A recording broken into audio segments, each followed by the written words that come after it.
সকাল 10টা থেকে আমরা অভিযান শুরু করি। তো প্রথম অভিযান আমরা খাদিমপাড়াতে করি। ওইখানে আমরা আনুমানিক 2 থেকে 2.5 গ্রাম সন টিম্বার উদ্ধার করি এবং সিজ করে নিয়ে আসি। আর তারপরে আমরা আবার ফুলবাড়িতে আসি। ওইখানেও আমরা কিছু আনুমানিক ধরেন এরকমই 2 থেকে 3 গ্রাম সন টিম্বার সেগুন কাঠ সিজ করি।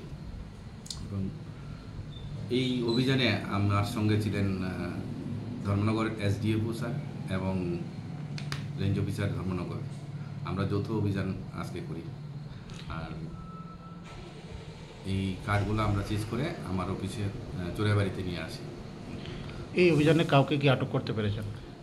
না, আপাতত আমরা কেউকে পাইনি, সামনে কেউ ছিল না। কালোবাজারে মূল্য কত হতে পারে? আজকে সারাদিনের অভিযানে আমাদের আনুমানিক ধরেন 2 লক্ষ টাকার কাছাকাছি বাজার মূল্য।